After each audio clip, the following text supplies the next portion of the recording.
Sorry, but your daughter's medical equipment would make others uncomfortable at Thanksgiving, my mother-in-law, Patricia, said over the phone.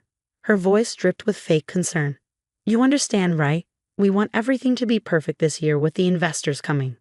I glanced at my 7-year-old daughter, Emma, who was drawing peacefully at her small table, her portable oxygen concentrator humming quietly beside her.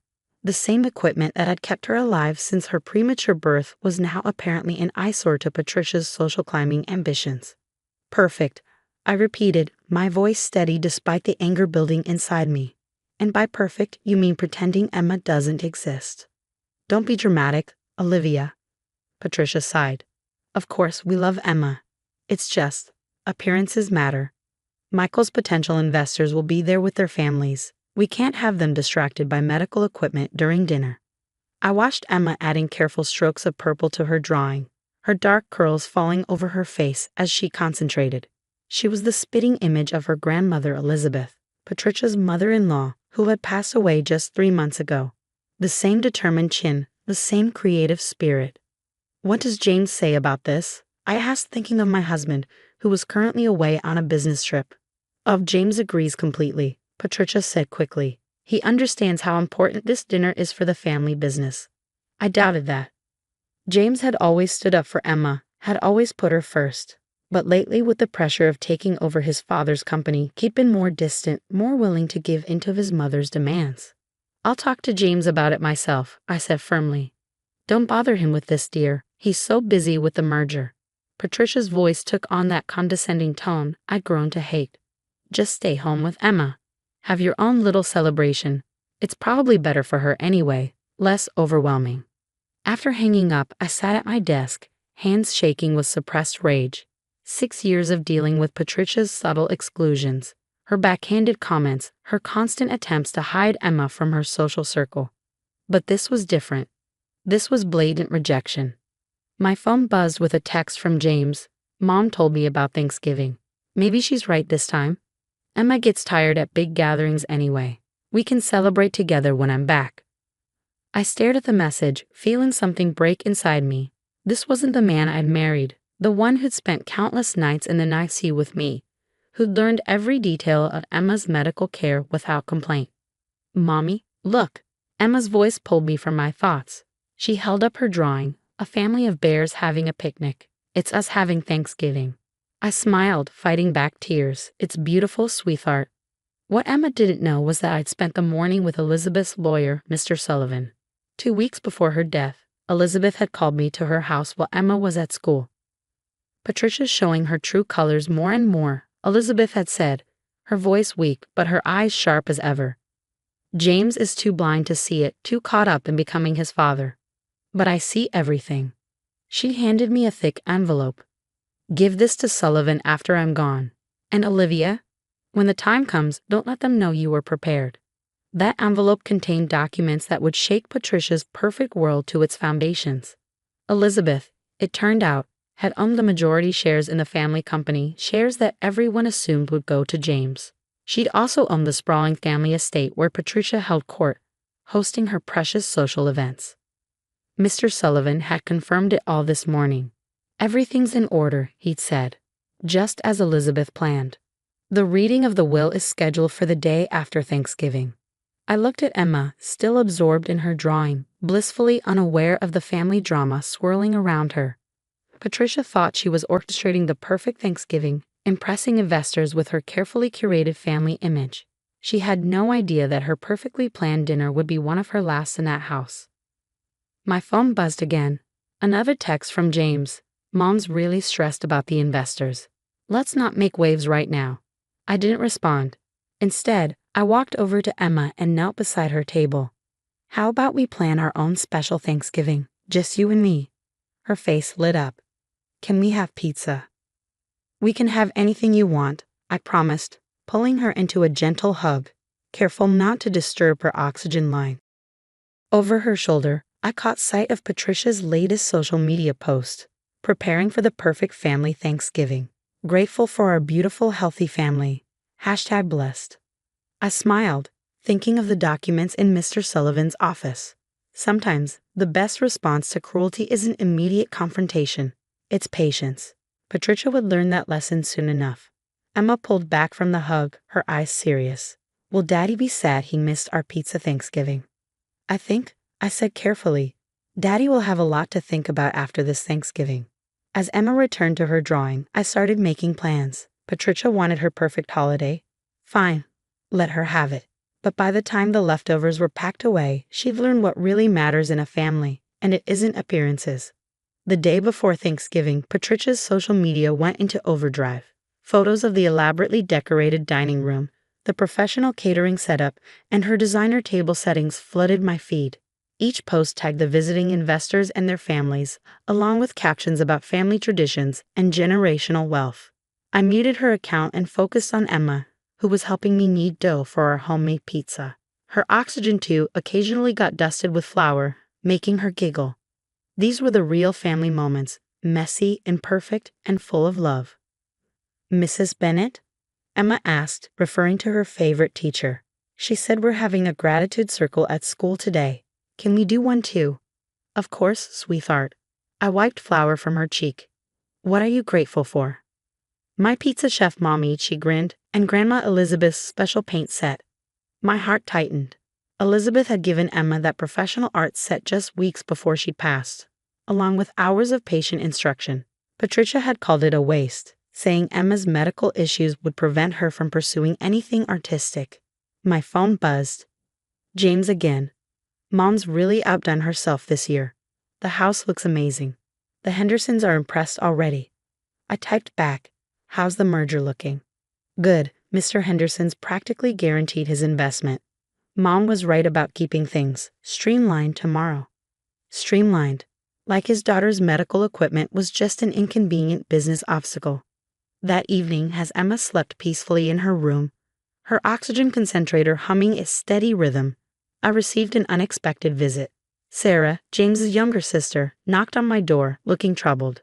I just came from Mom's pre-Thanksgiving prep, she said, settling on my couch. It's like a circus over there.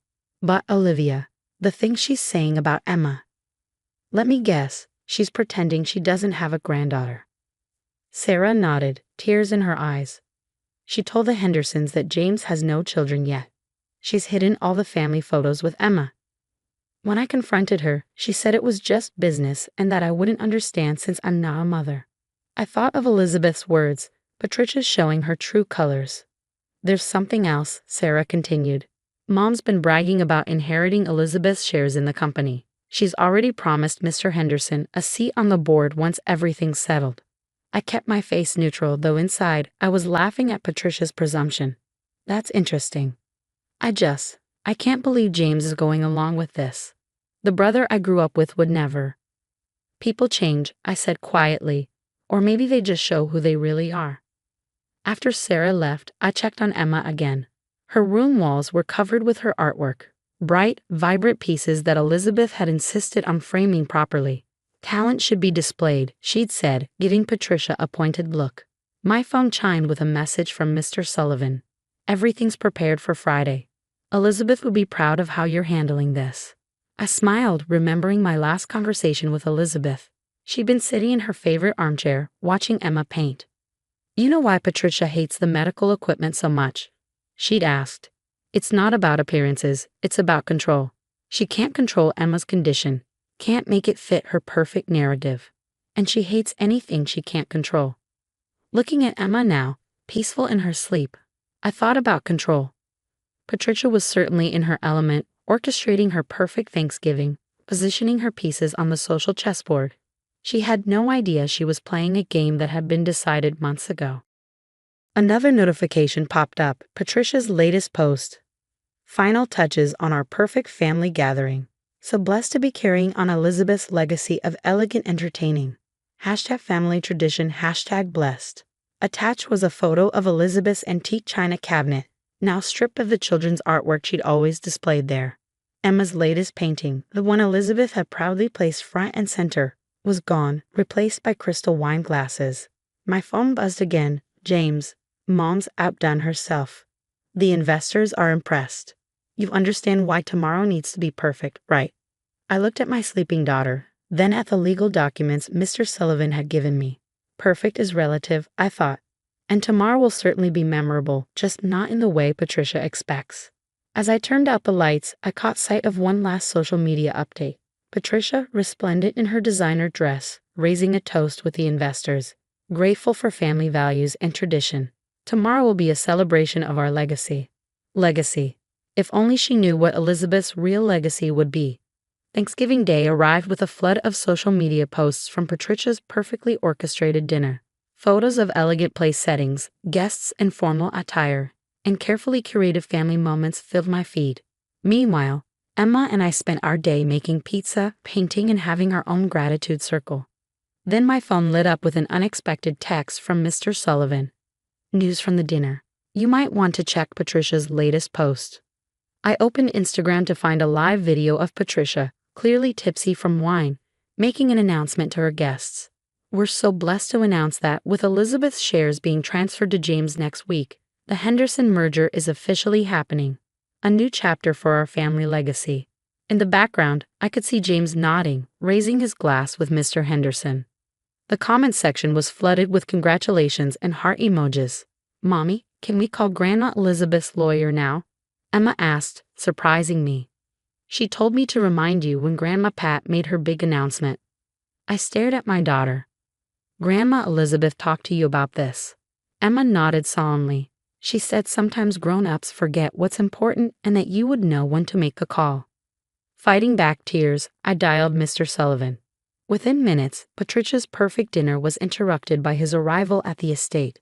I waited, watching through the still-running live stream as he entered the dining room, briefcase in hand. I apologize for interrupting. His voice came through clearly in the video. But as Elizabeth Mitchell's executor, I'm legally obligated to correct some misinformation about tomorrow's will reading. The camera shook as Patricia tried to stop the recording, but someone, probably Sarah, kept it running. The company's shares and estate will not be transferred to James, Mr. Sullivan continued. Elizabeth's final wishes were quite specific. Everything has been left in trust to her great-granddaughter, Emma, with Olivia as trustee until Emma turns 25. The silence was deafening. Then Patricia's voice, shrill with disbelief. That's impossible. Emma's just a child. She can't. She's not even. Additionally, Mr. Sullivan added, Elizabeth left specific instructions that the estate must be made fully accessible for medical equipment and that the trust includes funds for an art therapy program for children with medical needs, to be run from the property. The live stream ended abruptly, but the damage was done. Hundreds had watched Patricia's perfect world crumble in real time. My phone exploded with messages. James first. Did you know about this? Why didn't you say anything? Then Patricia. You planned this? You turned Elizabeth against us.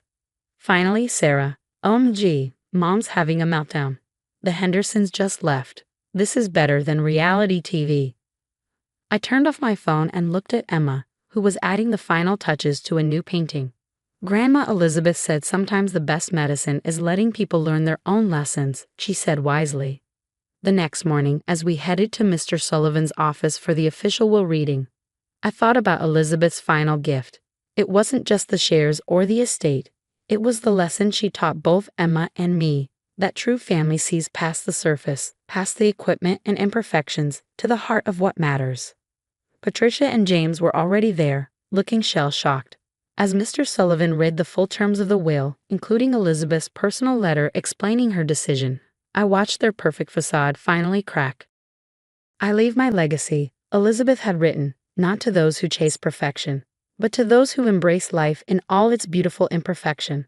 Emma and Olivia understand what Patricia never could, that love isn't about appearances, it's about acceptance. As we left the office, Emma squeezed my hand. Can we have pizza for dinner again? I smiled, thinking of Patricia's elegant Thanksgiving feast. Absolutely. Perfect isn't always what it seems, is it? Nope, Emma agreed. Perfect is just being us. And that, I realized, was Elizabeth's real legacy, teaching us that sometimes the most perfect moments are the ones that would never make it to Patricia's Instagram feed.